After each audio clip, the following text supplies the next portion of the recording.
දරුවන් සියලු දෙනාටම සුබම සුබ දවසක් ප්‍රාර්ථනා කරනවා. ඒ වගේම ඔයගොල්ලෝ සියලු දෙනාම මම මගේ සිසිර ඇකඩමි YouTube education channel එකට මම ඉතාමත්ම ආදරයෙන් සාදරයෙන් පිළිගන්නවා. ඉතින් දරුවනි අපි අධ්‍යාපනය ලබනවා වගේම අපි හොඳ ළමයි වෙන්නත් උත්සාහ කරන්න ඕනේ. කොහොමද හොඳ ළමයි වෙන්නේ? වැඩිහිටියන් කියන දේවල් හොඳට අහගෙන ඉඳලා ඒගොල්ලෝ කියන විදිහට අපි කටයුතු කරොත් අපි එදිනදා දවසේ පාඩම් කටයුතු කල් නොදම ඉදම කරොත් අන්න ඒ වගේ හොඳ චර්යාත්මක ගුණාංග අපි සම්පූර්ණ කරගත්තොත් අපිට හොඳ ළමෙක් වෙන්නට පුළුවන්. ඉතින් ඒ වගේම අධ්‍යාපනය හොඳින් ලබාගෙන රටට වැඩදායි යහපත් පුරවැසියෙක් වෙන්නත් අපි වග බලා ගන්නට ඕනේ. ළමයින් අපි වාගේ මේ මව්බිම ඉපදී ඉන්නේ හොඳ හොඳ ළමයින් අපි වාගේ මේ මව්බිම ඉපදී ඉන්නේ අප්පුඩි එක එක මුසු කරලා රකිමු අපේ සිරිලක් අම්මා රකිමු අපේ සිරිලක් අම්මා රකිමු අපේ සිරිලක් අම්මා. ඉතින් එහෙමනම් අපි හොඳ ළමෙක් වෙලා හොඳට ඉගෙනගෙන අපේ මව්බිම රැක ගන්න ඕනේ. අපි මව්බිම ආරක්ෂා කර ගන්න ඕනේ.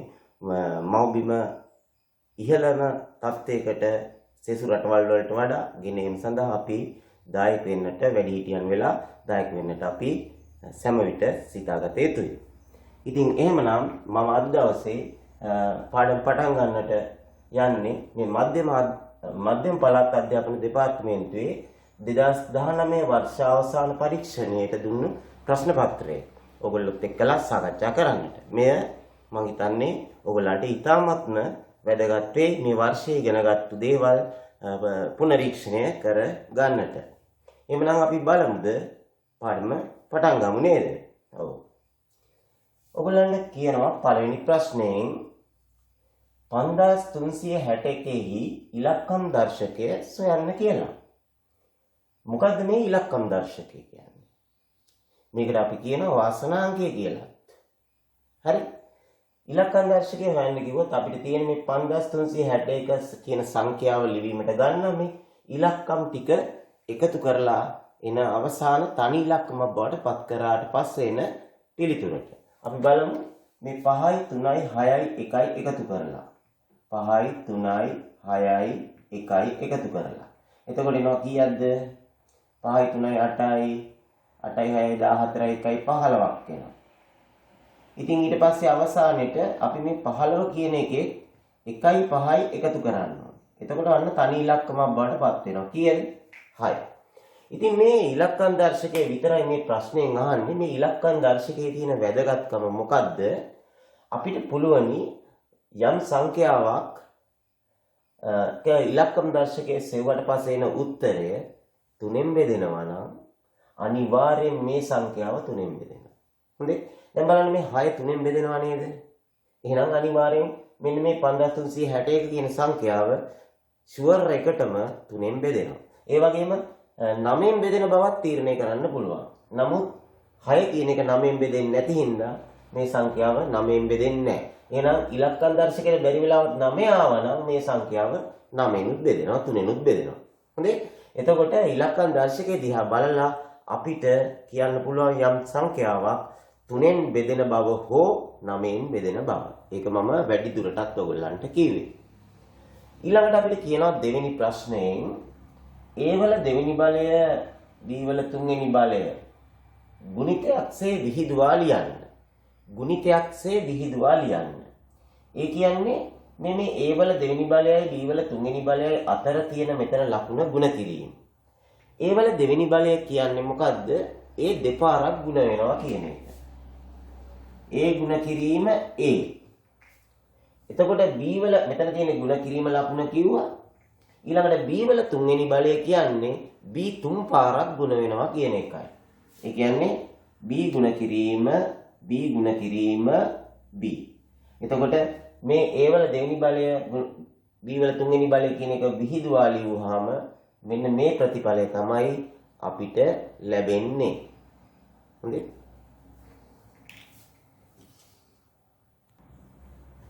ඊළඟට අපේ තුන්වෙනි ගාන මහා කෝණයක් නම් කරන්න. මෙහෙම රූප සටහනක් දීලා තියෙනවා. ABC කියලා ත්‍රිකෝණයක් තියෙනවා. ඒ වගේම මේ BC කියන ලක්ෂය Dට යා කරලා තියෙනවා. මේ රූපයේ තියෙන මහා කෝණයක් නම් කරන්න. බලන්න මෙන්න මේ කෝණය බැලුවාම මේක සුළු කෝණයක් නේද? මේකත් සුළු කෝණයක්. මේකත් සුළු කෝණයක්. මේකත් සුළු කෝණයක්. මේකත් සුළු කෝණයක්. මේ කෝණය මොන කෝණයක්ද? මෙන්න මහා කෝණය. තේරුණා? මෙන්න මේක තමයි මහා කෝණය. මොකක්ද ඒක නම් කරන්නේ කොහොමද මහා කෝණය?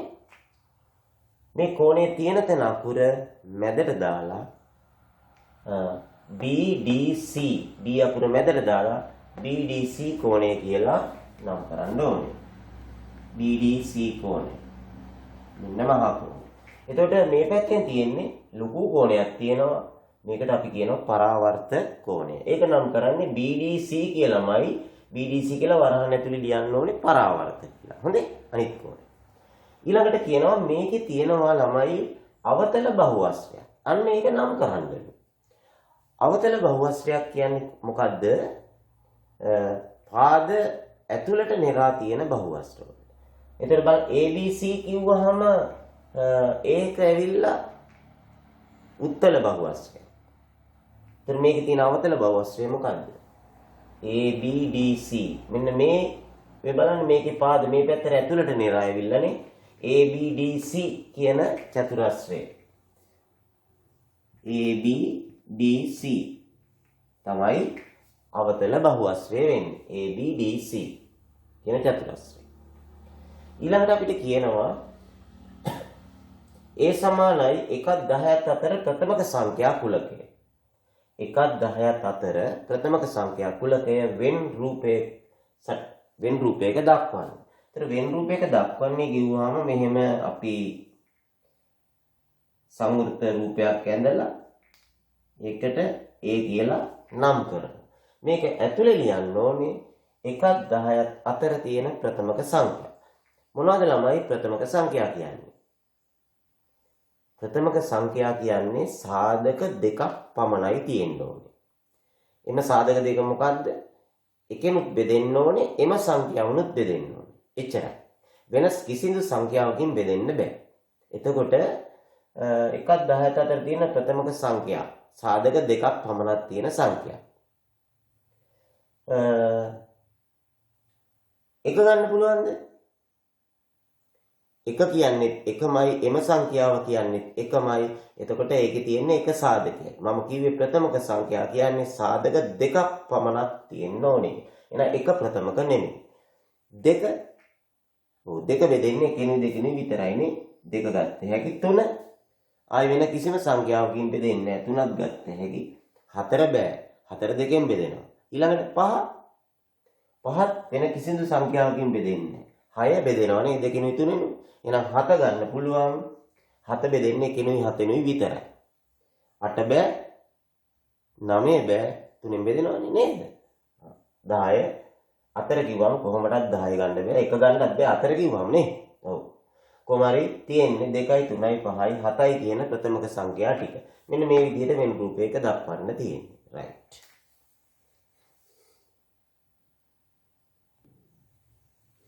ඊළඟට බලන්න පස්වෙනි ගාන තියෙන්නේ අවුරුදු මාස දින. මෙන්න මේ දෙක එකතු කරන්න. අවුරුදු 15යි මාස 8යි දින 15ට එකතු කරන්න ඕනේ. අවුරුදු 8යි මාස 4යි දින 17ක්. ඉතින් අපි දන්නවා සාමාන්‍යයෙන් ගණිතයේදී මාසයකට දින කීයක් තියෙනවා කියලාද සැලකන්නේ. එක එක මාසවල වෙනස් වෙනවා. නමුත් අපි මාසයකට දින 30යි කියලා සැලකනවා. එතකොට අවුරුද්දට මාස කීයක් තියෙනවද? අවුරුද්දට මාස 12ක් බව අපි දැනගෙන ඉන්නත් ඕනේ මේ ගාන හදන්න. දැන් බලන්න මෙතන මේ 15යි 17යි එකතු කරාම එනවා 32ක්. මේ 32 දින ගොඩේ ලියන්න බෑනේ. මොකද මාසයකට තියෙන දින ගානට වඩා වැඩිනේ. ඒතකොට අපිට මේ 32 කියන එක 30-2 කියලා ලියාගත්තොත් එතකොට මේ 30 අපි අර මාස ගොඩට අරන් යනවා එක මාසයක් හැටියට. හරිද? එතකොට මේ දෙක මෙතනට දානවා. දැන් ඔන්න එතන දින 2යි. මේ දින 30 අපි මාසයක් හැටියට ගෙනිච්චොත් දැන් මාස කීයද? 8යි 4යි 12යි අර ගෙනාපු එකයි 13යි. එතකොට බලන්න පුළුවන් ද මාස ගොඩේ 13ක් ලියන්න? මාස ගොඩේ 13ක් ලියන්න බෑ. එහෙනම් අපි දන්නවනේ අවුරුද්දට මාස 12යි තියෙන්නේ කියලා.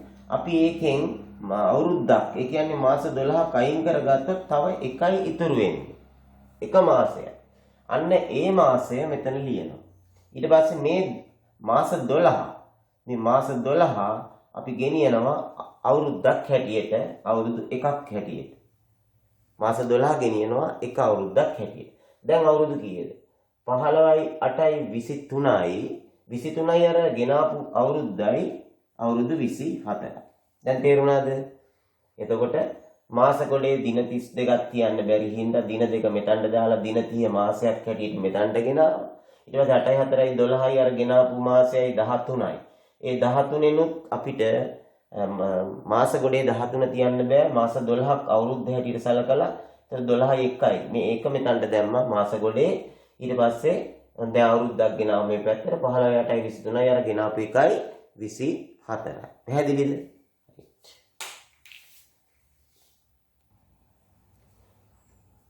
හයවෙනි ගාන. හයවෙනි ගානේ මෙතන රූපයක් ඇඳලා දීලා තියෙනවා. ඔයගොල්ලන්ට මේ වගේ රූප හුරු ඇති. මේකට අපි කියනවා ටෙස්ලාකරණයක් කරලා තියෙනවා කියලා. මෙම ටෙස්ලාකරණයේ සැකසීම සඳහා භාවිතා කර ඇති තල රූපේ නම් කරන්න. මොකද ළමයි ටෙස්ලාකරණයක් කියන්නේ? හිඩස් නොමැතිව සම්පූර්ණයෙන්ම බිමක් වහන්න පුළුවන් නම් මේ විදිහට. මේ බලන්න කොහෙවත් හිඩසන්න. අපිට පුළුවන් තවත් මෙතන මේ විදිහට ත්‍රිකෝණයක්, ඒ වගේ මෙතන ත්‍රිකෝණයක්, මේ පැත්තටත් අපිට පුළුවන් මෙහෙම ත්‍රිකෝණ. ඔය විදිහට ඇඳලා මේක සම්පූර්ණ බිමක් වහන්න පුළුවන් හිඩස් නැතිව. ඒ වගේ එකකට ටෙස්ලාකරණයක් කියනවා. මේ ටෙස්ලාකරණයට භාවිතා කරලා තියෙන තල රූපය මොකද්ද? සමපාද ත්‍රිකෝණයක්. මේ හැම පාදයක්ම සමානයි. මොකද්ද ත්‍රිකෝණ මොන තල රූපේද? සමපාද ත්‍රිකෝණය.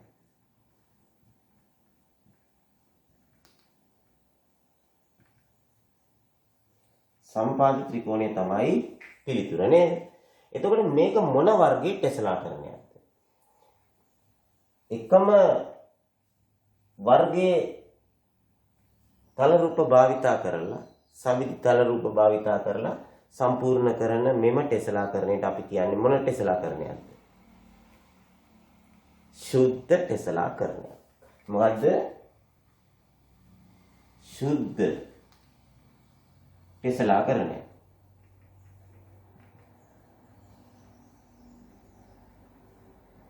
යම් ටෙස්ලාකරණයක තල රූප වර්ග දෙකක් හෝ දෙකට වැඩියෙන් තිබ්බොත් අපි ඒවට කියනවා අර්ධ ශුද්ධ ටෙස්ලාකරණය කියලා. මේක ශුද්ධ ටෙස්ලාකරණය. හොඳයි. ඊළඟට කියනවා 7 වෙනි ගානෙන් සුළු කරන්නලු 3 එකතු කිරීම 7 ගුණ කිරීම 5. මොකද්ද කරන්න ඕනේ ඉස්සෙල්ලා? අපි කරන්න ඕනේ 3යි 7යි එකතු කරගන්න එකද ඉස්සෙල්ලා කරන්න ඕනේ, නැත්නම් 7 5න් ගුණ කරගන්න එකද ඉස්සෙල්ලා කරන්න ඕනේ?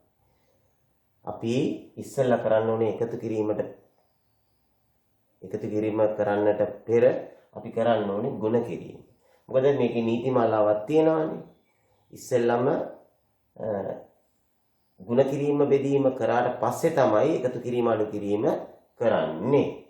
ඊටත් කලින් තියෙනවා කරන්න දේවල් අපිට 17 පස්සේදී ඔයගොල්ලන්ට නෑ වරහන් අල්ලයන් කියා තියෙනවා. ඔයගොල්ලන්ට මේ කොහොමරි මෙන්න මේ පිළිවෙල තමයි වරහන් අල්ලයන් ඊළඟට බෙදීම ගුණ කිරීම තියෙන පිළිවෙලට සහ අවසානයේට එකතු කිරීම අඩු කිරීම ඔන්න ඒ පිළිවෙලට. කොහොමරි මෙතන තියෙන්නේ එකතු කරන්න ඉස්සෙල්ලා එකතු කරන්න තියෙන පස්සේනේ මේ බෙදීම ගුණ කිරීම දෙකෙන් ඒ ගුණ කිරීම තියෙනවා. අපි අන්න ඒක තමයි ඉස්සෙල්ලා කරන්න ඕනේ. 3 එකතු කිරීම 4ක් 5 කීයද? 35යි. 4ක් 5 35යි. ඊට පස්සේ තමයි මේ 3 35ට එකතු කරගන්නේ. උත්තරය 38යි. ඔයගොල්ලන්ගේ ගෙදර තියෙන සාමාන්‍ය කැල්කියුලේටර් එකෙන් අපි මේක ගැහුවොත් ඔයගොල්ලන්ට මේක මේ උත්තරේ එන්නේ. වැරදි උත්තරයක් එන්නේ. අපි විද්‍යාත්මක ගණකයකින් ගැහුවොත් අපිට ඒගොල්ලෝ මේ පිළිවෙලට ඔහොම ගහගෙන ගියාම ඒගොල්ලෝ උත්තරේ ලබා දෙන්නේ ඉස්සෙල්ලා මේ ಗುಣ කිරීම කරගෙන ඒකට 3ක් එකතු කරලා තමයි අපිට උත්තරය ලබා දෙන්නේ විද්‍යාත්මක ගණකයෙන්. හොඳේ? right.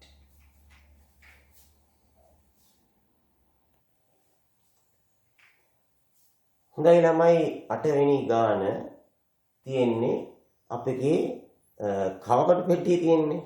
කවකටු පෙට්ටියේ තියෙන උපකරණ කීපයක් භාවිතා කරලා තමයි ප්‍රශ්නය අහන්නේ. ඔන්න බලන්න. පහත ගණිත උපකරණ අතරින් සමාන්තර දාර සහිත උපකරණේ තෝරන්න. සමාන්තර දාර සහිත උපකරණ. ඔයගොල්ලන්ගේ කවකටු පෙට්ටියේ තියෙනව නේද? ත්‍රිකෝණාකාර හැඩයේ දේවල්. ඒ වගේම තව අර හඳ මේ රවුමකින් භාගයක් වගේ එකක් තියෙනව නේද? ඒකට මොකද්ද කියන්නේ? කොණමානය. මේ හැඩයට තියෙන එකට කියන්නේ කොණමානය. එතකොට ත්‍රිකෝණාකාර හැඩයට තියෙන එකට කියන්නේ විහිත චතුරස්‍රය. සරල ධාරය කියන්නේ මොකටද? ඔයගොල්ලන්ට තියෙනවා මෙන්න මේ වගේ කෝදුවක්. නේද? ඒකට අපි කියන්නේ සරල ධාරය. එතකොට මේ වලින් මේ ත්‍රිකෝණාකාර හැඩයේ තියෙනද සමාන්තර ධාර? සමාන්තරයි කියලා කියන්නේ රේල් පීලි දෙක වගේ කවදාකවත් හමු වෙන්නේ නැති ඒවා. ත්‍රිකෝණේ තියෙනවද එහෙම ඒවා? නෑ නේද? මේකේ තියෙනවද සමාන්තර ධාර? නෑ. මේකේ තියෙනවා. මෙන්න මේ ඉරයි සමාන්තරයි, මේ ඉරයි සමාන්තරයි. එහෙනම් උත්තරේ මොකද්ද? සරල ධාරය. හරි. සමාන්තර ධාර සහිත උපකරණේ සරල ධාරය. හරිම පහසුයි නේද?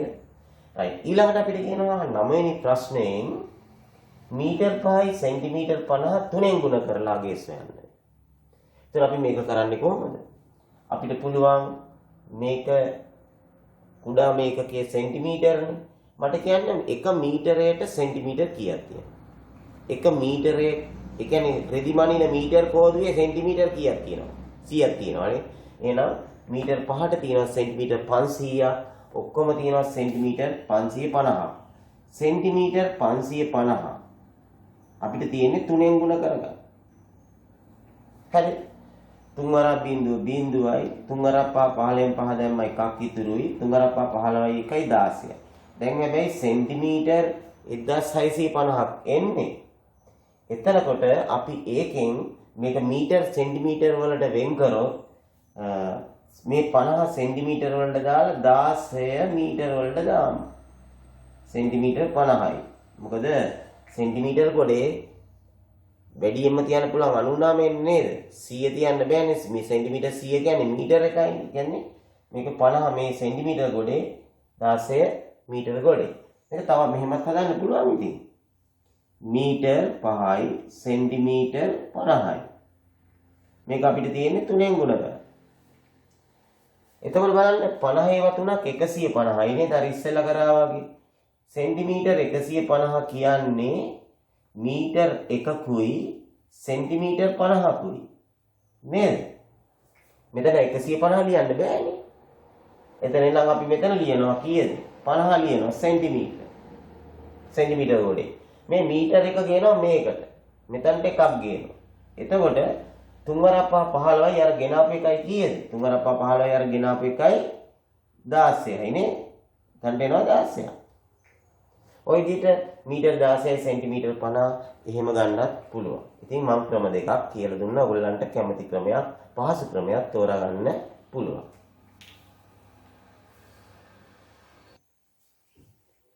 10 වෙනි ප්‍රශ්නය අරය x වන වෘත්තයක විස්කම්භයේ දිග VJ ප්‍රකාශනයකින් දක්වන්න.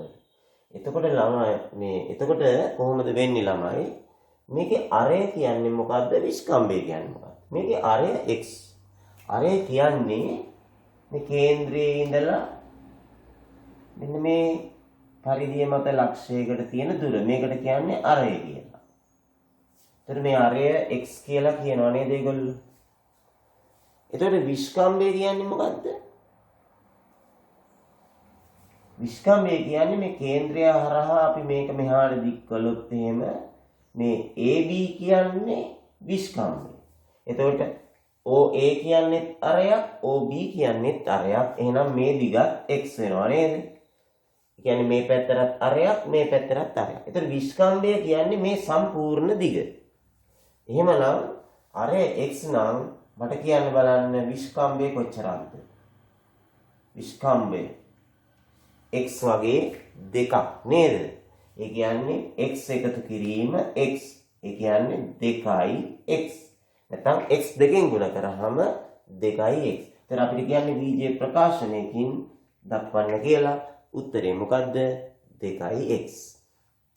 ඊළඟට කියනවා 11 වෙනි ප්‍රශ්නයට සංඛ්‍යා රේඛාවක් භාවිතයෙන් ධන 4ට එකතු කරන්නලු ඍණ 5. එතකොට මේක ඇවිල්ලා ළමයි සදිශ සංඛ්‍යා එකතු කිරීම කියන කොටසේ තියෙන්නේ නේද? සදිශ සංඛ්‍යා කියන්නේ මොකද්ද? මේකට දිශාවකුත් තියෙනවා. ධන සංඛ්‍යාවක් කියන්නේ ධන දිශාව දකුණු පැත්තට යනවා. මෙතන එකට එකතු කරන්න තියෙන්නේ ඍණ සංඛ්‍යාවක්. ඒ කියන්නේ ඍණ දිශාව. ඒ කියන්නේ වම් පැත්තට එනවා. එතකොට අපි බිඳුවෙන් පටන් ගත්තොත් 4ක් දකුණු පැත්තට යනවා. නෝම බිඳුවේ ඉඳලා 4ට යනවා. ඊට පස්සේ එතනට ගිහිල්ලා එතනට තව එකතු වෙන්න ඕනේ ඍණ 5ක්නේ. ඒ කියන්නේ 5ක් මේ පැත්තට එන්න ඕනේ. බලන්න ගේම් 5ක් 1යි 2යි 3යි 4යි 5යි මේ ඍණයෙන් තමයි නවතින්නේ. උනා පස්සට ආවා. එතන 4ක් ගියා දකුණු පැත්තට ඍණ සංඛ්‍යා ඍණ 5ක් හින්දා 5ක් ආව වම් පැත්තට නවතින්නේ ඍණයකේදී. එහෙනම් උත්තරය මෙන්න මේක තමයි උත්තරේ. උත්තරය මේ පැත්තෙන් ගත්තොත් දැන් ඉව නැවතිලා තියෙන ඍණයකේදීනේ. උත්තරේ ඍණ 1. මේකට උත්තරය ඍණ 1. පැහැදිලිද? එහෙනම් මතක තියාගන්න ඕනේ මොකද්ද? ධන සංඛ්‍යාවක් කියන්නේ යන්නේ දකුණු දිශාවට. ඍණ සංඛ්‍යාවක් කියන්නේ එතන ඉඳලා යන්නේ වම් පැත්තට. right.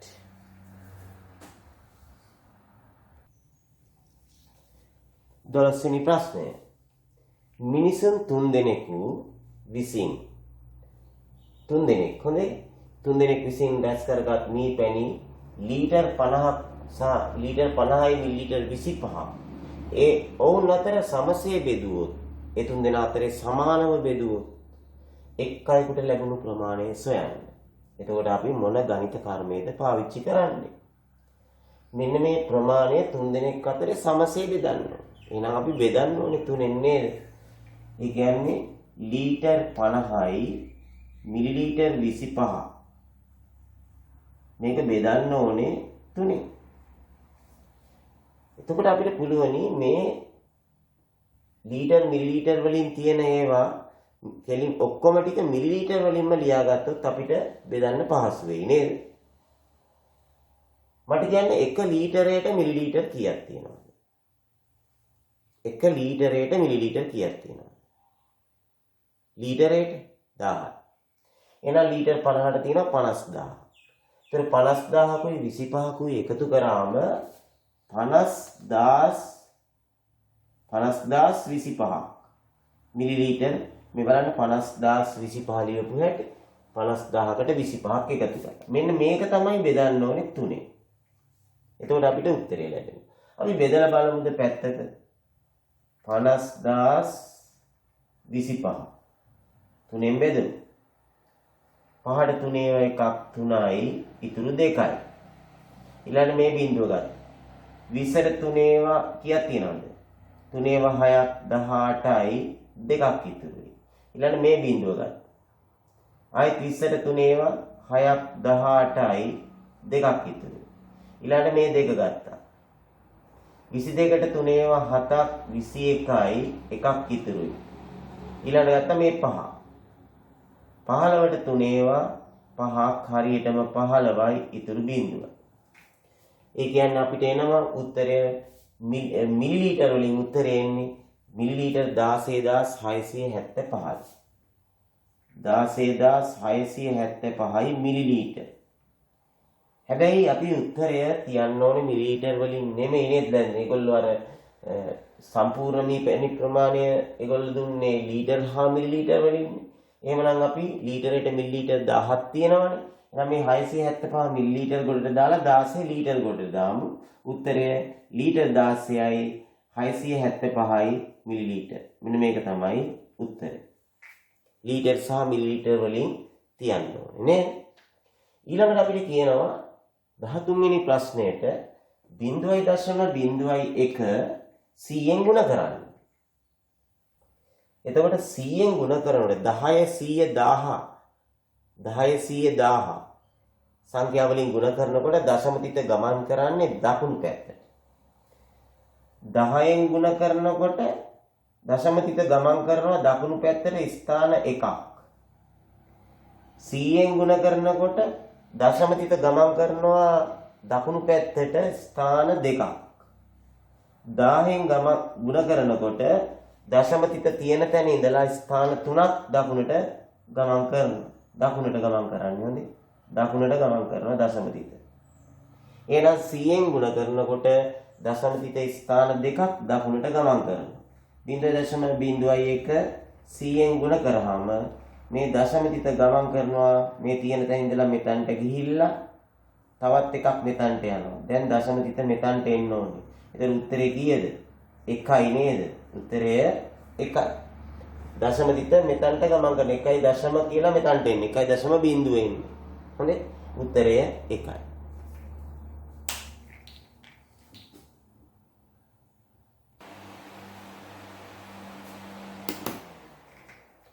14 වෙනි ගානේ තියෙන්නේ මෙතන තියෙනවා ඝනක හැඩති භාජනය.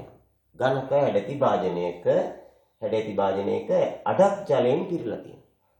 හරියටම දෙකෙන් එකක් භාගයක් ජලයෙන් පිරලා තියෙනවා.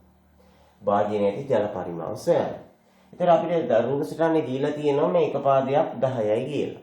ඒතර ඝනකයක් කියලා කියන්නේ මොකද්ද? සියලු ධාරයන් දිගින් සමානයි. ඒ කියන්නේ දිග පළල උස සමානයි. එහෙනම් මේ ඝනකේ අපිට දීලා තියෙන්නේ මෙතන 10ක් කියලා විතරයි. අපි දන්නවා මේකේ පළලත් සෙන්ටිමීටර් 10යි. මේකේ සම්පූර්ණ උසත් සෙන්ටිමීටර 10යි. එතකොට මේකෙන් භාගයක් නේද ජලය පිරලා තියෙන්නේ. ඒ කියන්නේ සෙන්ටිමීටර් 5ක් උසට තමයි ජලය පිරලා තියෙන්නේ. මේ උස 5යි මේ උස 5යි. එතකොට ජලය පිරලා තියෙන්නේ සෙන්ටිමීටර් 5ක් උසට. අඩක්නේ කියලා දෙන්නේ. එහෙනම් පරිමාව හොයන්නේ කොහොමද?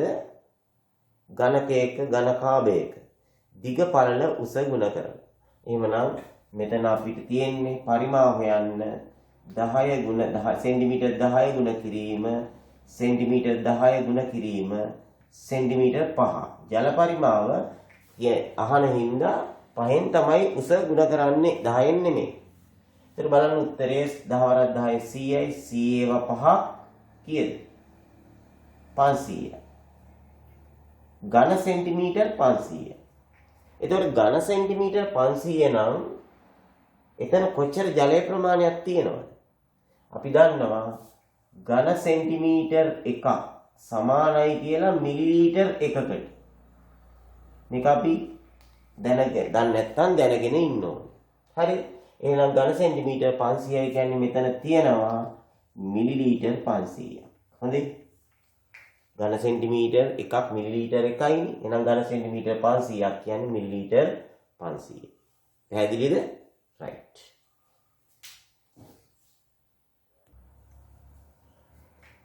රිබන් මීටර් 12ක් 1ට 2ට 3 අනුපාතයට බෙදුවොත් කැබලි කළොත් 1ට 2ට 3 අනුපාතයට කැබලි 3කට අපි කැඩුවොත් කුඩාම කෑල්ලේ දිග කීයද කියලා අහනවා.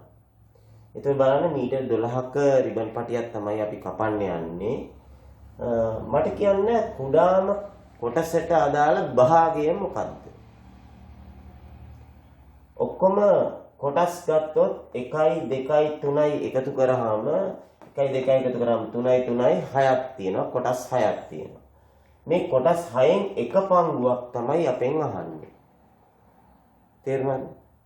6න් එකක්. එහෙමනම් මේ මීටර් 12 අපි 6න් එකෙන් ගුණ කරාම එන්නේ කුඩාම කැබැල්ල. එතකොට 12 6න් බෙදුවාම මීටර් 2යි කුඩාම කැබැල්ල. ලොකුම කැබැල්ල ඇහුවනම් අපි මේක ගුණ කරන්න ඕනේ 6න් 3ෙන්. නේද? එතකොට ලොකුම කැලල හොයන්න පුළුවන්. අනිත් කැලල හොයන්න කිව්වනම් 6න් 2කින් ගුණ කරන්න. පැහැදිලිද? හරි. එහෙමනම් ඊළඟට තියෙනවා සමතල මුහුණත් සහිත ඝන වස්තුවක මුහුණත් 5ක් තියෙනවා. දාර 8ක් තියෙනවා. මුහුණත් 5යි දාර 8යි ශීර්ෂ ගණන දීලා නැහැ. ඔයිලර් සම්බන්ධයේ භාවිතයෙන් ශීර්ෂ ගණන සොයන්න කියලා දීලා තියෙනවා. ළමයි දන්නවද ඔයිලර් සම්බන්ධය? ඕනෑම ඝන වස්තුවකට ගැලපෙන ඔයිලර් සම්බන්ධය. දන්නවද? ඔයිලර් සම්බන්ධය කියන්නේ ළමයි ශීර්ෂ ගණනයි මුහුණත් ගණනයි. ශීර්ෂ ගණනයි මුහුණත් ගණනයි එකතු කරාම එන උත්තරය සමාන වෙන්න ඕනේ දාර ගණන එකතු කිරීම දෙකට. ඔක තමයි ඔයිලර් සම්බන්ධය. ඕනෙම ඝන වස්තුවකට මේක ගැලපෙනවා. බලන්න චෙක් කරලා. රයිට්? මේගොල්ලෝ කියනවා අපෙන් හොයන්න තියෙන්නේ ශීර්ෂ ගණන. අපි දන්නේ නැහැ ශීර්ෂ ගණන. මුහුණත් ගණන ඒගොල්ලෝ දෙනවා කීයද? 5යි. ඒගොල්ලෝ දාර ගණන දෙනවා 8යි. ධන 2. මේ ඔයිලර් සම්බන්ධයට ආදේශ කරනවා. එතකොට අපිට හොයන්න පුළුවන් ශීර්ෂ ගණන හොයන්න පුළුවන් 8යි 2යි 10න් අඩු කරන්න ඕනේ කීයද? මේ ධන 5 එහා පැත්තට ගියාම ඍණ 5ක් එනවනේ. එතකොට 10න් 5ක් අඩු කරාම ශීර්ෂ කීයක් තියනවද මේක? ශීර්ෂ 5ක් තියෙනවා. ඒතර ඔයිලර් සම්බන්ධයෙන් මතක තියාගන්න මොකද්ද? ශීර්ෂ ගණනයි මුහුණත් ගණනයි එකතු කරාම සමාන වෙන්න ඕනේ දාර ගණන එකතු කිරීම දෙකට. ඔක මතක තියාගන්න තියෙන්නේ. රයිට්. 17 වෙනි ප්‍රශ්නය ගැළපෙන අගයන් යොදා හිස් කොට සම්පූර්ණ කරන්න. එතකොට බලන්න 0.8 එක දශම ස්ථානයක සංඛ්‍යාවක්. එක දශම ස්ථානයක සංඛ්‍යාවක් නම් අපි හොඳටම දන්නවා ඒක 10න් පංගු කියලා. එහෙනම් මෙතන තියෙන්නේ 10න් පංගු කීයද? 8යි. 10න් පංගු 8.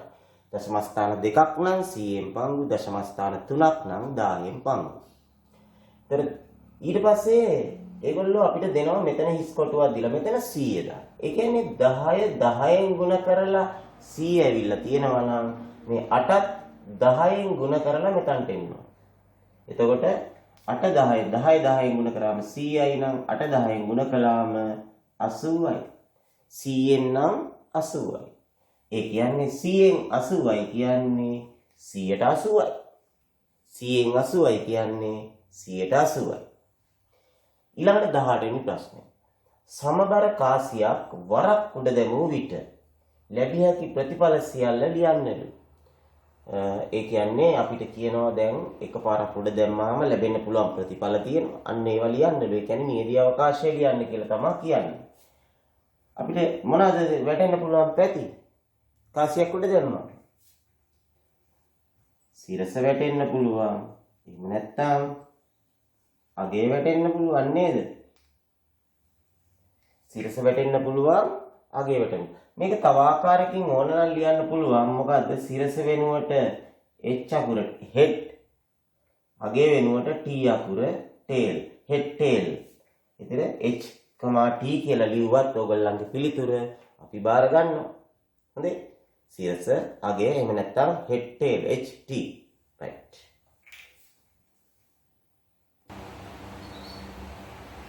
දහනවැනි ප්‍රශ්නය. 1/1000 පරිමාණයට අඳින ලද ඍජු කොණාශ්‍රාකාර ඉඩමක පරිමාණ රූපයේ දල සටහනක් තමයි මේ ඇඳලා තියෙන්නේ. පරිමාණ රූපයේ දල සටහන.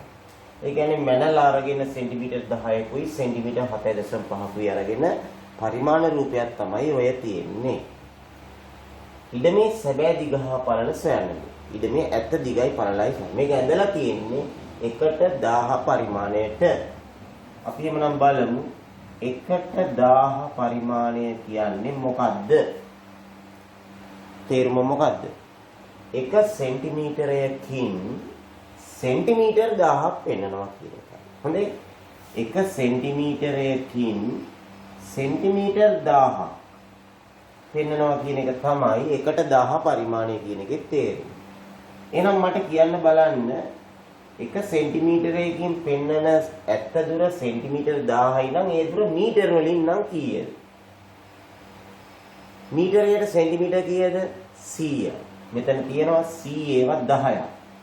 මීටර 10ක්. ඒ කියන්නේ මේකේ 1 සෙන්ටිමීටරයකින් ඇත්ත දුර මීටර 1000ක් මේ 10ක් පෙන්නනවා. එහෙනම් මෙතන ඇඳලා තියෙන්නේ ළමයි දිග. එහෙමනම් දිග සෙන්ටිමීටර 10යිනේ ඇඳලා තියෙන්නේ. මේ හැම සෙන්ටිමීටරයකින්ම මීටර 10ක් වෙනවා. සැබෑ දිග වෙන්නේ 10 වරක් 10 උත්තරේ 100යි මීටර. එතකොට පළල වෙන්නේ පරිමාණ රූපයේ දිග සෙන්ටිමීටර 7.5යි හැම සෙන්ටිමීටරයකින්ම මීටර 10ක් වෙන්නනවා. එහෙනම් 7.5 10න් ගුණ කළාම උත්තරය 75යි මීටර. එතකොට මෙන්න දිගයි පළලයි. හොඳේ අපි බලමු කෙටි ප්‍රශ්න පත්‍රයේ 20 වෙනි ප්‍රශ්නය. 20 වෙනි ප්‍රශ්නය x සමානයි 8 නම් 3x අඩු කිරීම දෙකෙහි අගය කීයද? එතකොට අපිට තියෙන්නේ x වලට 8ක් වෙනවා නම් මෙන්න මේ ප්‍රකාශනයේ අගය සොයන්න. බලමු 3x අඩු කිරීම 2. මේකේ අපිට තියෙන්නේ ළමයි මේ x තියෙන තැනට ඒගොල්ලෝ කියන 8 ආදේශ කිරීම කරන්න. 3x කියන එකේ තේරුම 3 ගුණ කිරීම x කියන එක. එහෙමනම් 3 ගුණ කිරීම x තියෙන තැනට අපි දාන්න ඕනේ 8. අඩු කිරීම 2. එතකොට අපි ඉස්සෙල්ලම ගුණිතයක් කරන්න එපා නේද අඩු කිරීමට ඉස්සෙල්ලා. එතකොට 3 වරක් 8 24යි. 24න් 2ක් අඩු කරාම උත්තරේ කීයද? 22යි. හරි නේද? උත්තරය 22යි. මේ වගේ මේවට කියන්නේ ආදේශ කර අගය සෙවීම කියලා.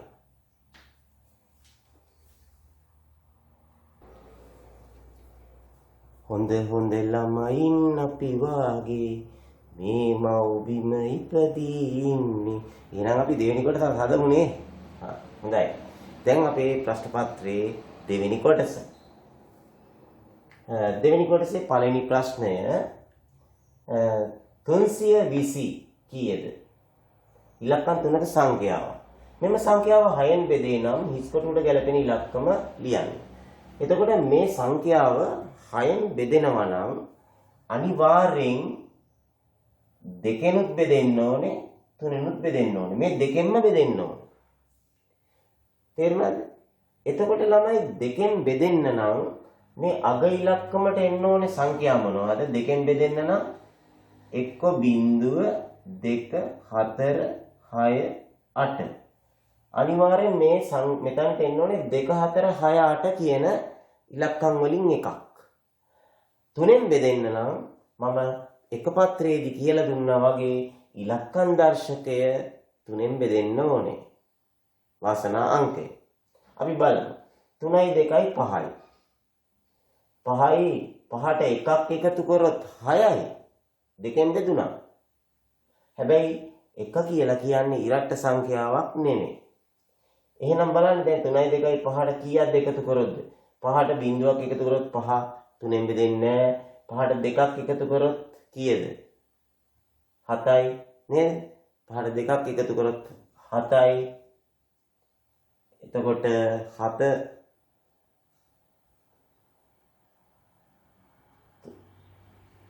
3යි 2යි 5යි 5ට දෙකක් විතර 7යි 7 3ෙන් බෙදෙන්නේ නැහැ.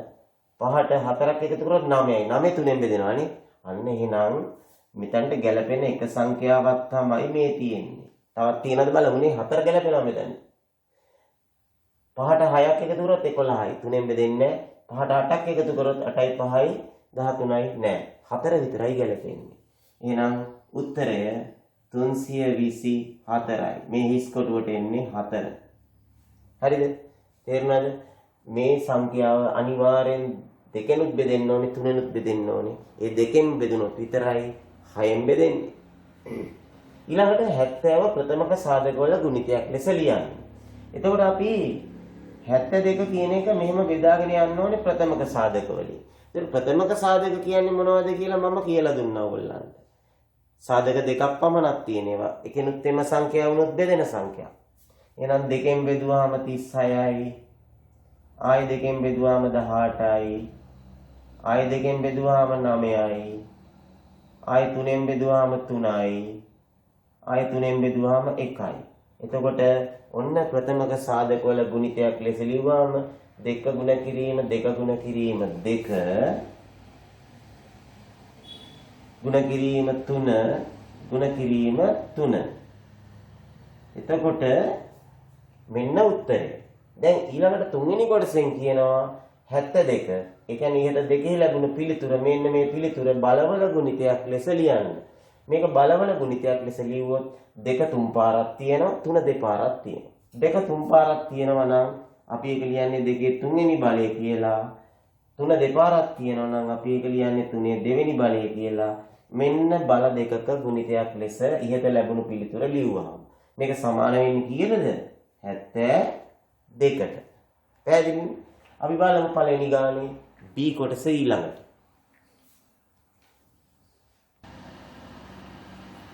පළවෙනි ගානේ B කොටස නර්තන කණ්ඩායමක් ඉන්නවා. මේ නර්තන කණ්ඩායමේ රෝස පැහැති ඇඳුමින් සැරසුණු ළමයි 60ක් ඉන්නවා. නිල් පැහැති ඇඳුමින් සැරසුණු ළමයි 24ක් ඉන්නවා. පාට වර්ග දෙකයි නේද? නිල් රෝස පාට 60යි නිල් පාට 24යි. එක් පේලියක එකම වර්ණයේ ඇඳුමින් සැරසුණු ළමුන් පමණක් සිටිනසේ. ඒ කියන්නේ පේලි ඉන්නවා මේ පේලියේ රෝස නම් ඊළඟ මේ එකම පේලියක එකම වර්ණය තියෙන්න ඕනේ. ඒ කියන්නේ තව පේලියක රෝසයි නිලුයි දෙක කලවම් වෙන්න බෑ. නිල් නම් නිල් රෝස නම් රෝස. ඔන්න ඒ විදිහට එකම වර්ණයේ ඇඳුමින් සැරසුණු ළමුන් පමණක් සිටිනසේ පේලි සැකසී තුනම් මහ පොදු සාධකයේ පිළිබඳ දැනුම භාවිතයෙන් එක් පෙළියක සිටිය හැකි වැඩිම ළමුන් ගන්න. ඔන්න ඔයාලා චූටි උදව්වකුත් කරලා. ඒගොල්ලෝ මහ පොදු සාධකයේ හොයන්න කියලා තියෙනවා. හරිද? එතකොට ඒක කිව්වේ නැත්නම් අපි දැනගත යුතුයි. එහෙනම් අපි හොයන්න ඕනේ මහ පොදු සාධකය කියලා. ඒගොල්ලෝ පොඩි උදව්වක් අපිට කරලා තිනවා. මෙතන වචන ගොඩාක් තිබ්බට අපිට තියෙන්නේ මේ 60 24 මහ පොදු සාධකය හොයන්න. මතකද 60 24 මහ පොදු සාධකය හොයන හැටි? මේ සංඛ්‍යා දෙක වෙන වෙනම ප්‍රථමක සාධක වලින් බෙදන්න ඕනේ. 60ත් මෙහෙම බෙදාගෙන යන්න ඕනේ.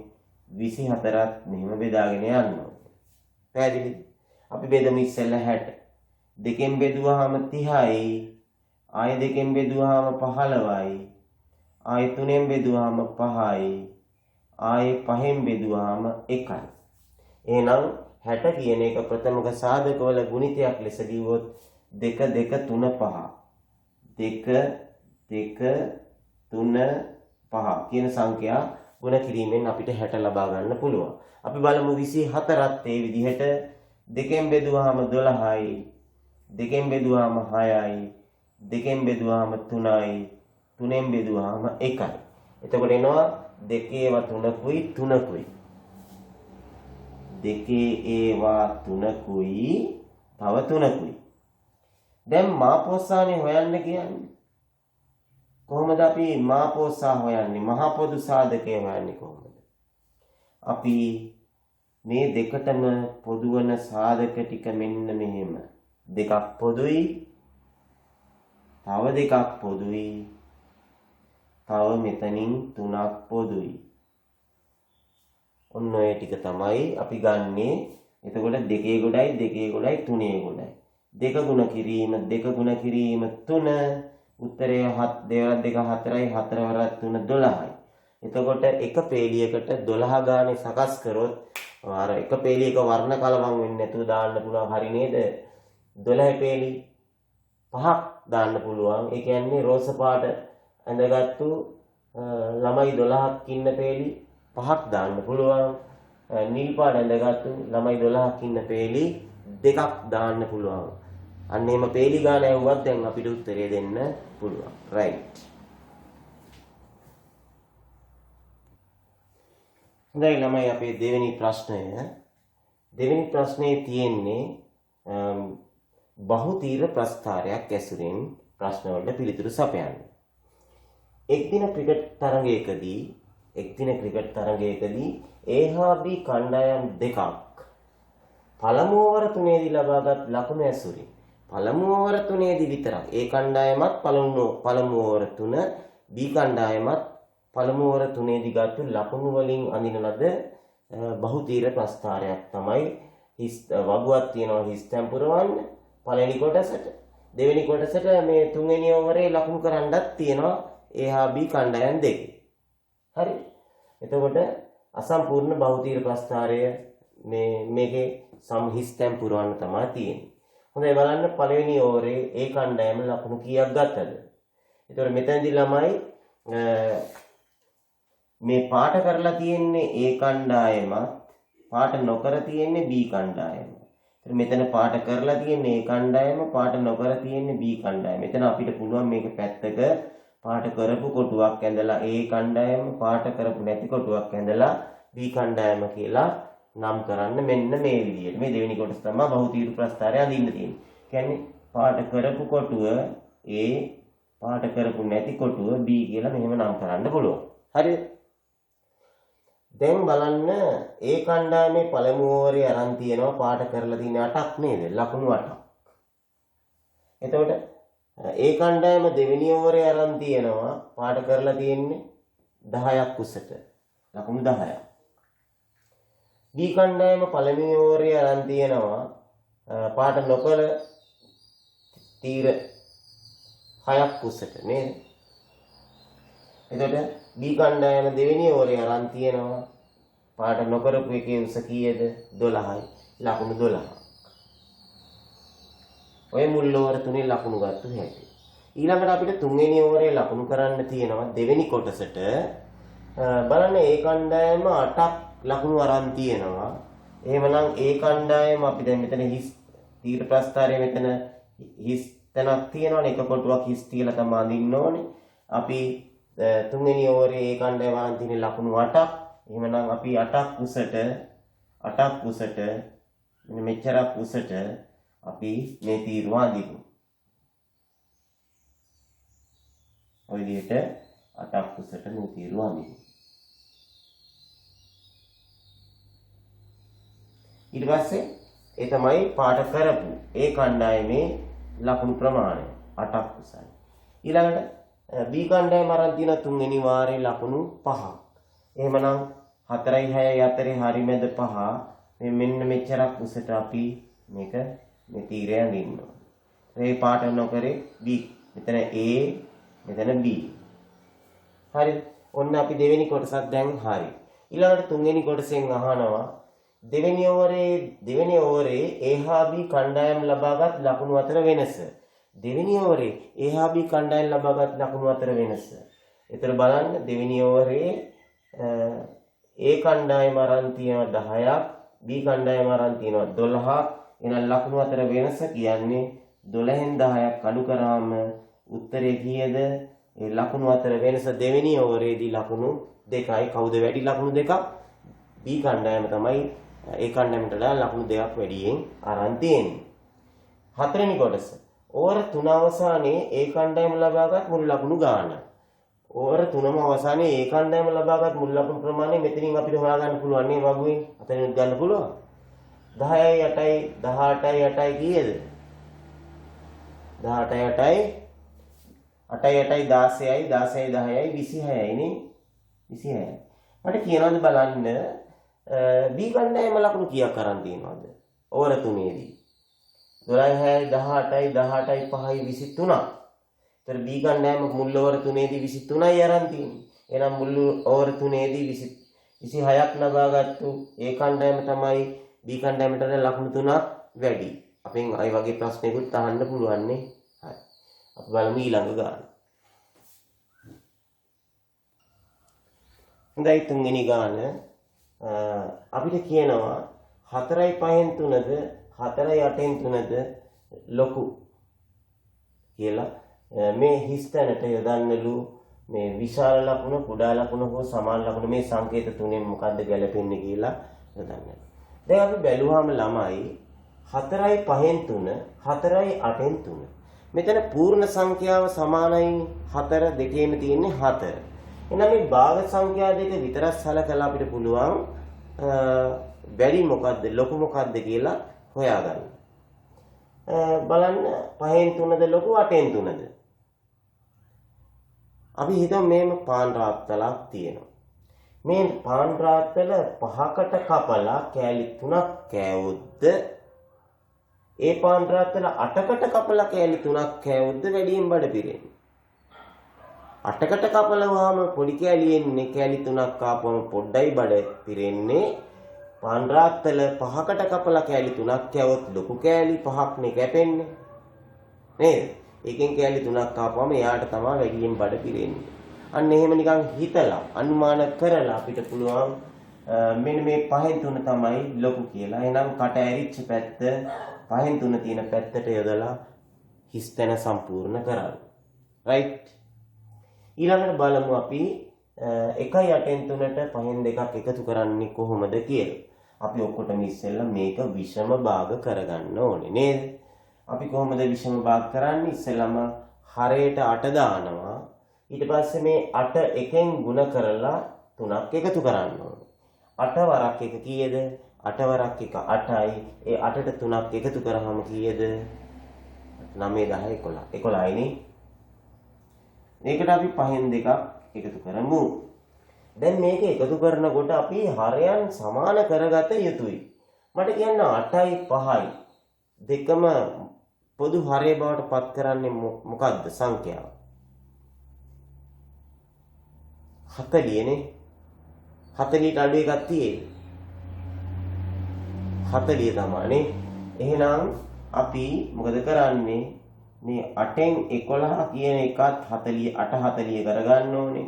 5න් 2 කියන එකත් 5 40 කරගන්න. 8 40 කරගන්න 8 5න් ගුණ කරන්න ඕනේ. 11ත් 5න් ගුණ කරන්න ඕනේ. 5 40 කරගන්න 5 8න් ගුණ කරන්න ඕනේ. 2ත් 8න් ගුණ කරන්න ඕනේ. එතකොට බලන්න මෙතනින් වෙනවා 40න් කීයද? 12 5 55යි. මෙතනින් එනවා 40න් දෙවරක් 8 16යි. එතකොට බලන්න උත්තරේ එනවා 55යි 16යි එකතු කරාම කීයද? 55යි 10යි 65යි 65යි 6යි 71යි නේ. 71යි. 71යි. එතකොට දැන් අපි අවසාන උත්තරේ හැටියට 40න් 71 තියන්න බෑ. හේතුව ඇයි? මේක ඇවිල්ලා විෂම භාගයක්. එහෙමනම් අපි මේක මිශ්‍ර සංඛ්‍යාවකට තියන්න ඕනේ. 71ට 40 ඒවා කීයක් තියෙනවද? 71ට 40 ඒවා එකයි තියෙන්නේ දෙකක් 80යිනේ. එතන 40 ඒවා එකක් 40යි. එතන තව කීයක් ඉතුරුද? 40 ඒවා එකක් 40යි 50යි 60යි 70යි 71යි 31ක් ඉතුරුයි. 40 වරක් එක 40යි 31යි එකතු කරාම තමයි 71 ලැබෙන්නේ. එහෙමනම් ඔන්න පළවෙනි කොටසේ 1 2 කොටස් දෙක. දැන් අපි බලමු තුන්වෙනි ගානේ B කොටස මොකක්ද කියලා. තුන්වෙනි ගානේ B කොටස වෙලෙන්දෙක් වට්ටක්කා ගෙඩියකින් දෙකෙන් එකක් පළමු දවසේදී හතරෙන් එකක් දෙවන දිනේදීත් විකුණන ලදී. කියන්නේ වට්ටක්කා ගෙඩියෙන් භාගයයි පළමු දවසේ විකුණන්න පුළුවන් වෙලා තියෙනවා. හතරෙන් පංගුවයි දෙවෙනි දවසේ විකුණන්න පුළුවන් වෙලා තියෙනවා. දැන් හිතනවා ඇති වට්ටක්කා ගෙඩියක්. ඕ ඉස්සර කාලේ තියෙනවා ගමේ හැදෙනවා වට්ටක්කා මෙන්න සයිස්. එන්න ලොකු වට්ටක්කා. හරි ඒ ගෙඩියක් වෙන්නේ නැදිනේ. වෙන උදාහරණයක් ගත්තා නම් ඊට වඩා හොඳයි නේද? කවන්නේ ලොකු වට්ටක්කා ගෙඩි තියෙනවා. හරි. දින දෙකේදීම විකුණන ලද කොටස වට්ටක්කා ගෙඩියෙන් කවර භාගයක්ද? එතකොට අපිට තියෙන්නේ දින දෙකේදී විකුණු කොටස හොයන්න මේ දෙකෙන් එකයි හතරෙන් එකයි කියන භාග දෙක එකතු කරන්න. පළවෙනි කොටස දෙකෙන් එක එකතු කිරීම හතරෙන් එක. දැන් ළමයි දෙකෙන් එක කියන්නේ භාගයයි හතරෙන් එක කියන්නේ කාලයි. භාගිකුයි කාලකුයි එකතු කරාම 3 කාලයි. හතරෙන් 3යි උත්තරේ. ඒ වගේ සාමාන්‍ය දැනුමෙන් උත්තර දෙන්නත් පුළුවන්. නමුත් අපි මේක හරය සමාන කරගන්න ඕනේ. දෙකෙන් එක අපි දෙකෙන් හරය 4 කරගන්න නම් මේක අපි දෙකෙන් ගුණ කරනවා හරයයි ළඟයි දෙකම. එතකොට දෙකෙන් එක කියන්නේ හතරෙන් දෙක බවට පත් කරනවා. හතරෙන් දෙකකුයි හතරෙන් එකකුයි තමයි එකතු කරන්න ඕනේ. උත්තරේ එතකොට බලන්න හතරෙන් 3ක් එනවා. අතන භාගයයි කාලයි එකතු කරාම 3 කාලයි. 3 කාලයි කියන්නේ හතරෙන් 3යි. ඊට පස්සේ කියනවා මෙහෙම. පළමු දිනේ විකුණු වට්ටක්ක ප්‍රමාණය කිලෝ 3යි ග්‍රෑම් 500ක්. බලන්න එහෙනම් ලොකු වට්ටක්ක ගෙඩියක් නේද? පළවෙනි දිනේ විතර කිලෝ 3යි 500ක් ගෙඩියෙන් භාගයක්. එහෙනම් මුළු ගෙඩියේ ස්කන්ධය. එතකොට වට්ටක්ක ගෙඩියෙන් භාගයක් කිලෝ 3යි 500 නම් මුළු ගෙඩියේ ස්කන්ධය හොයන්න මේ කිලෝග්‍රෑම් 3යි ග්‍රෑම් 500 ගුණ කරන්න ඕනේ කීයෙන්ද? දෙකෙන්. 3යි 500 ගුණ කරන්න ඕනේ දෙකෙන්. ඒ කියන්නේ 3500 ග්‍රෑම් 3500 දෙකෙන් ගුණ කරන්න ඕනේ. එතකොට උත්තර එනවා ග්‍රෑම් 7000ක්. ග්‍රෑම් 7000ක් කියන්නේ කිලෝග්‍රෑම් කීයද? 7යි. එහෙනම් ගෙඩියේ ස්කන්ධය කිලෝග්‍රෑම් 7යි. ළමයි මේකේ තියෙනවා තවත් එක කොටසක්. මේකේ තුන්වෙනි කොටසෙන් කියන්නේ මෙහෙමයි. අර පළමු දවසේ දෙවෙනි දවසේ වික්කාම ප්‍රශ්නේ ලියන්නේ අහගන්න. පළමු සහ දෙවන දිනය වලදී විකුණුවාට පසු ඉතිරිවන කොටස ගෙඩියෙන් කොච්චර පංගුවක්ද කියනවා. එතකොට පළවෙනි දවසේ දෙවෙනි දවසේ විකුණලා තියෙනවනේ ගෙඩියෙන් 4න් 3ක්. එහෙනම් 4න් 3ක් වික්කනම් දැන් ඉතුරු වෙන්නේ කොච්චරද? 4න් 3ක් වික්කනම් ඉතුරු වෙන්නේ 4න් 3න් 4න් සම්පූර්ණ ගෙඩිය 4න් 4යි කියලා හිතුවොත් 4න් 3ක් අඩු කරාම ඉතුරු වෙන්නේ 4න් 1ක්. නේද? 4න් 1ක්. 3 කාලක් වික්කා තව කාලක් ඉතුරු වෙනවා. රයිට්. අපි බලමු ඊළඟට 4 වෙනි ප්‍රශ්නය.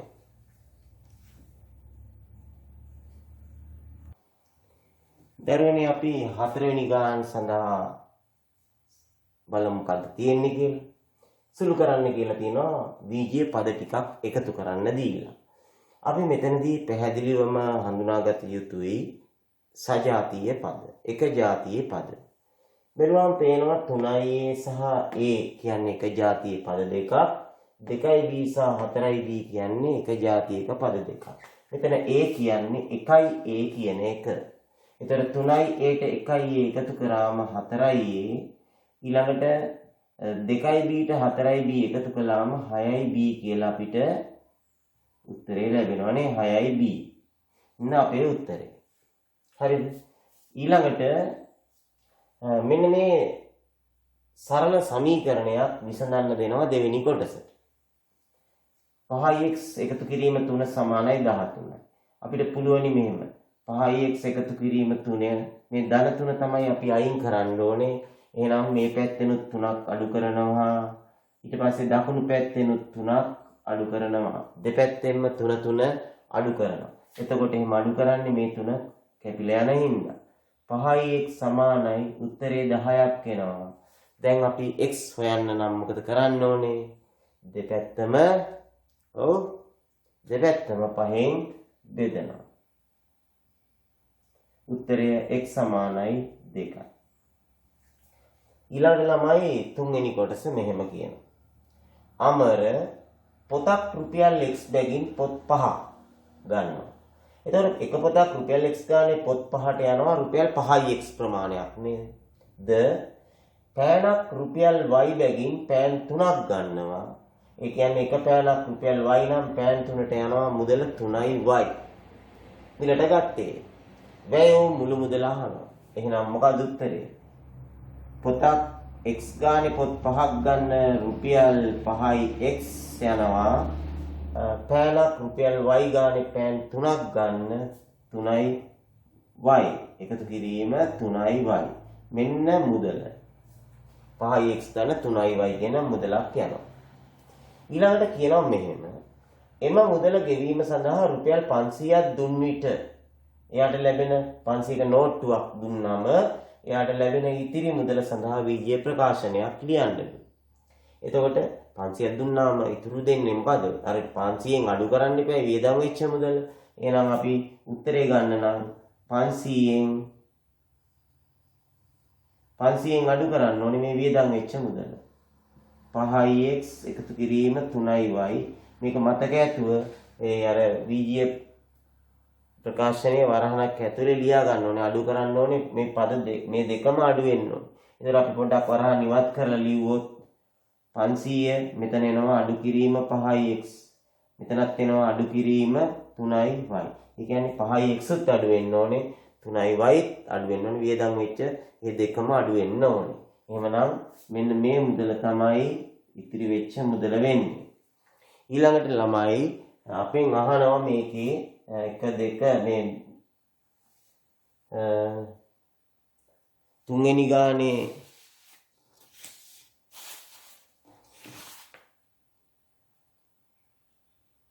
B කොටසේ අපේ ඊළඟට එන කොටස මේ විදිහට අහනවා.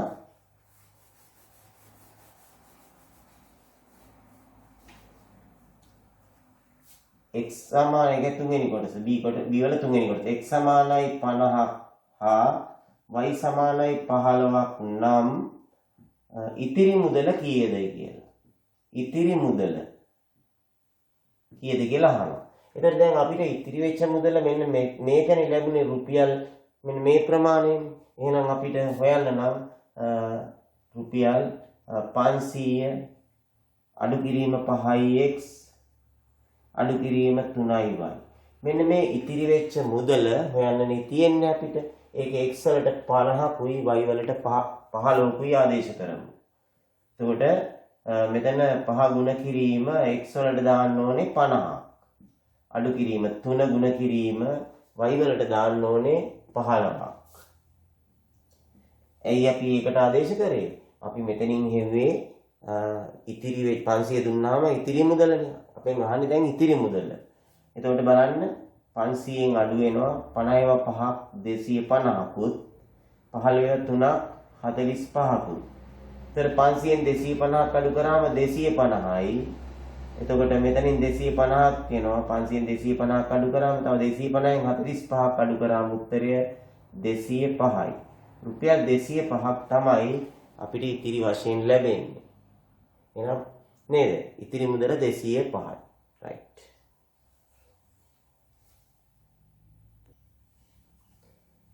පස්වෙනි ගාන. මේ ඉඩමක දල රුපයක් තමයි මේ තියෙන්නේ.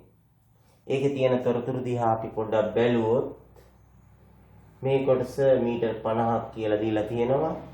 මෙතන ඉරි දෙක ගහලා තියෙනවා. ඒ කියන්නේ මේ පාද කෑලි හතරම සමානයි කියලා ලකුණු කරලා තියෙනවා. මේ හැම මුල්ලක්ම අංශක 90යි කියලා ලකුණු කරලා තියෙනවා. ඒ කියන්නේ අපි මේකේ ලකුණු කරොත් දැන් මේකත් මීටර් 50යි, මේකත් මීටර් 50යි, මේකත් මීටර් 50යි. නේද? එතකොට මට කියනවාද BC මායිමේ දිග කීයද?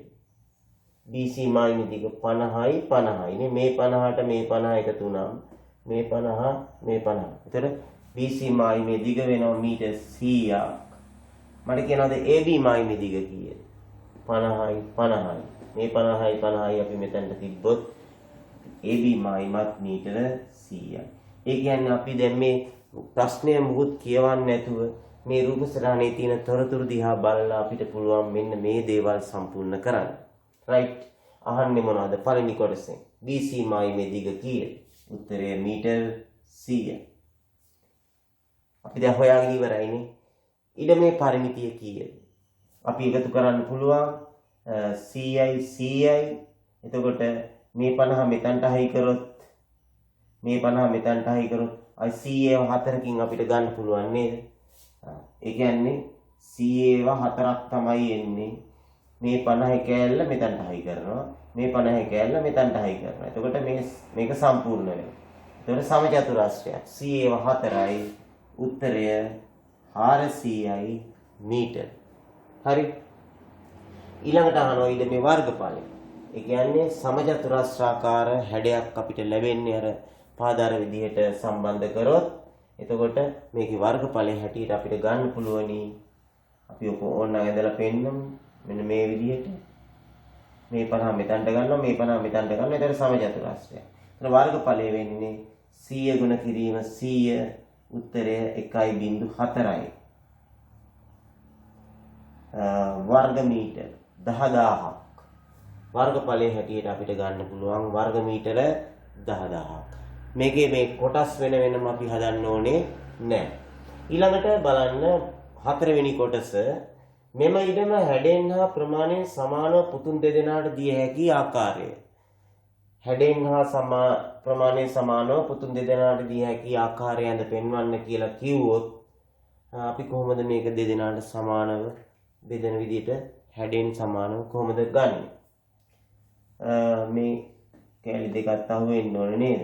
එතකොට අපිට පුළුවන් මෙන්න මේ විදිහට බෙදුවොත් දෙන්නට සමාන හැඩෙන් යුතු කොටස් දෙකක් දෙන්න නේද? ඒතරොන්න අපි ඒක ඇඳලා පෙන්නන්න තියෙනවා හතරවෙනි කොටසෙන්. පස්වෙනි කොටසෙන් අහනවා පුතෙකුට ලැබෙන ඉඩම් කොටසේ හැඩය හැඳින්වීමට සුදුසු නම. මෙන්න මේ එක කොටසක් හැඳින්වීමට සුදුසු නම මොකද්ද? අපිට පේනවා මේක මේ පාද දෙක සමාන්තර නේද? මේ අනුවේ මුළු දෙකක් නේ තියෙන්නේ. එතකොට මේ පාද දෙක සමාන්තරයි. ඒ කියන්නේ එක සම්මුඛ පාද යුගලයක් විතරක් සමාන්තර නම් මේ හැඩයට අපි කියන්නේ මොකද්ද ගණිතයේදී? ත්‍රපීසියම. මොකද්ද? ත්‍රපීසියම. මේක හැඩයට කියන නම සුදුසුම නම තමයි ත්‍රපීසියම. ඒතර අපි ගණන් 5ක් හැදුවා නේද? right.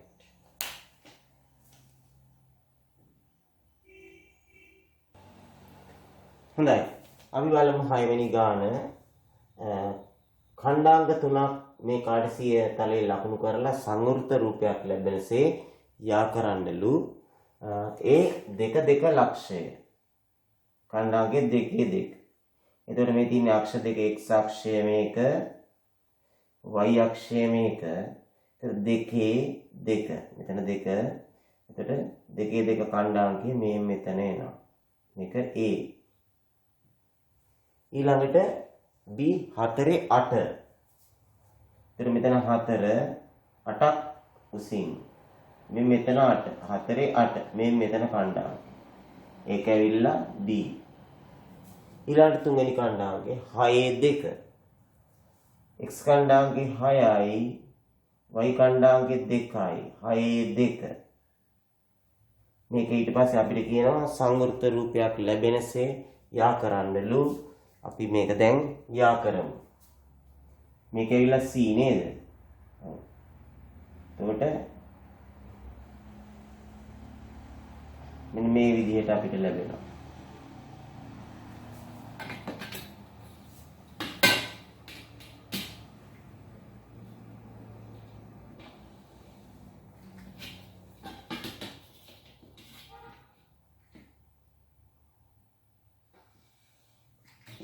ඊට පස්සේ අපිට කියනවා දැන් මේක සංවෘත රූපයක් ABC අපි යා කරා. ඊට පස්සේ කියනවා සම්මිතික අක්ෂය අඳින්න කියලා. මේකේ සම්මිතික අක්ෂය මොකද්ද? බලන්න මේ පාද දෙක සමානව හරියටම සමමිතියක් තියෙන විදිහටයි තියෙන්නේ. එහෙනම් සම්මිතික අක්ෂය අඳින්න කිව්වොත් අපිට අඳින්න වෙන්නේ මෙන්න මේකනේ. මෙන්න මේ රේඛාව තමයි සමමිතික අක්ෂය වෙන්නේ. ඔක තමයි සම්මිතික අක්ෂය වෙන්නේ. හරි නේද? ඊට පස්සේ කියනවා සම්මිතික අක්ෂය දික් කර x අක්ෂයේ ඡේදනය වෙන ලක්ෂය p ලෙස නම් කරන්න. මේ සම්මිතික අක්ෂය මෙහෙම දික් කරලා මේක x අක්ෂයේ ඡේදනය වෙන තැන මේ මෙතන p කියලා නම් කරන්න. එතන p කියලා නම් කරන්න. x අක්ෂයේ කැපෙන තැන. ඊට පස්සේ කියනවා p ලක්ෂයේ ඛණ්ඩාංකය ලියන්න. මේ p ලක්ෂයේ ඛණ්ඩාංකය x ඛණ්ඩාංකය 4යි y ඛණ්ඩාංකය 0යි. ඛණ්ඩාංකය මොකද්ද? p ලක්ෂයේ 4,0. බලන්න හරිම ලේසි නේද? බොහොම කෙටි කාලයකින් අපිට පුළුවන් 6 වෙනි ප්‍රශ්නෙට උත්තර දෙන්න. හොඳයි.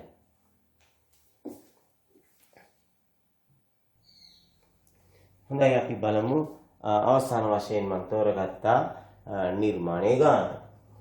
මේක තියෙන්නේ ඉස්සෙල්ලාම අරේ සෙන්ටිමීටර් 5ක් වන වෘත්තයක් නිර්මාණය කරන්න. ඉතින් කෝදුවට තියලා හරියටම කව කටට තියලා අරේ සෙන්ටිමීටර් 5ක් හරියටම අරගෙන වෘත්තයක් ඇඳ ගන්න. මම දැන් වෘත්තය අඳිනවා.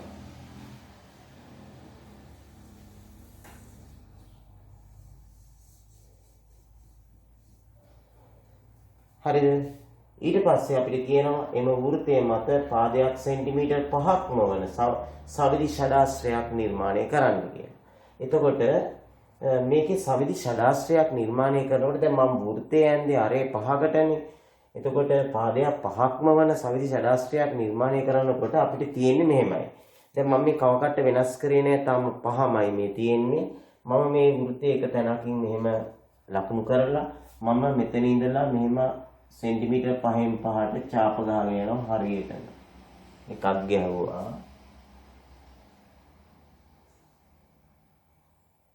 ඊළඟ ඡාපය ඊට පස්සේ එතන ඉඳලා තව ඡාපයක් ගහනවා. හරිද? ඊට පස්සේ එතන ඉඳලා තව ඡාපයක් ගහනවා. ඊට පස්සේ ආපහු එතන ඉඳලා තව ඡාපයක් ගහනවා. ඊට පස්සේ මෙතන ඉඳලා අපි ගැහුවාම හරියටම මෙතනින් යන්න ඕනේ. හරිද? එතනලා ගැහුවා. එතකොට අපිට දැන් තියෙන්නේ දැන් මේක යා කරන්න.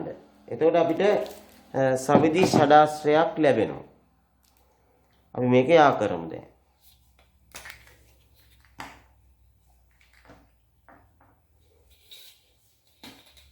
මේ කණ්ඩා මේ ලක්ෂ ටික මෙහෙම යා කරගෙන යනවා වටේට. ඉස්සෙල්ලා මම මේ ලක්ෂයට මේ ලක්ෂය යා කරනවා. ඊට පස්සේ එතනට මේ කැපිච්ච තැන හරියට මම යා කරනවා. ඊට පස්සේ මේ දුර යා කරනවා.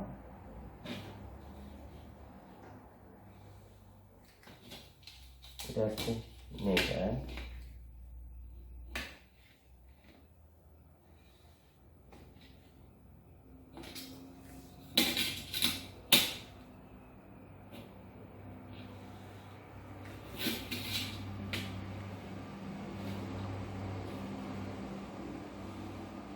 ඒක හරියටම මට ලස්සනට සවිදි ෂඩාශ්‍රයක් නිර්මාණය වුණා. ඊළඟට බලන්න මොකද කියන්නේ? AC ත්‍රිකෝණයේ පාදවල දිගමැන ලියන්නේ. දැන් මේක ඇවිල්ලා ඒ සවිදි ෂඩාශ්‍රය ඇවිල්ලා අපිට කියනවා ABCD E ලෙස නම් කරන්න කියලා. ABCDEF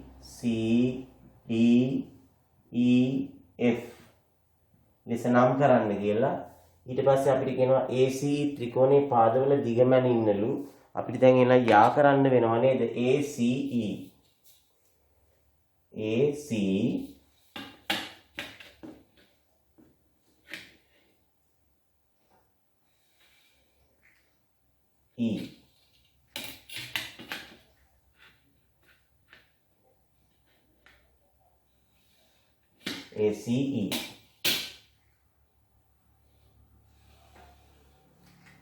ඔය ත්‍රිකෝණය යා කරන්න කියලා කියනවා. මේ වගේ දැන් ඊට පස්සේ කියනවා මේකේ පාදවල දිගමැන ලියන්න කියලා. කොහොමද මේකේ පාදවල දිගමනින්නේ? ඒකත් කරන්නේ ළමයි කව කට්ටෙන්. අපි බලනවා ඉස්සෙල්ලම ඒ වල ඉඳලා C ට දුර. අපි ගන්නවා කව කට්ටෙට.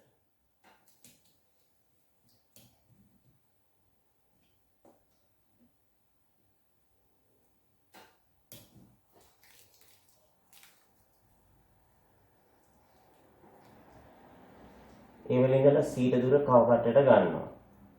අරගෙන ඉවර වෙලා අපි මෙතනට තියලා බලනවා. සෙන්ටිමීටර් 9ට චුට්ටක් අඩුයි. 8.9ක් විතර. ඊට පස්සේ අපි බලමු මේ දුරත් බලන්න. ඒකත් ඒ දුරමයි. මේකත් ඒ දුරමයි. ඒ කියන්නේ මට ආවේ සෙන්ටිමීටර 8.9නේ. එතකොට බලන්න අනිත් පාද දෙකත් 8.9 ගානේ ආවේනේ. එකම දුර. ඒ කියන්නේ AC දුර 8.9ක් ආවා.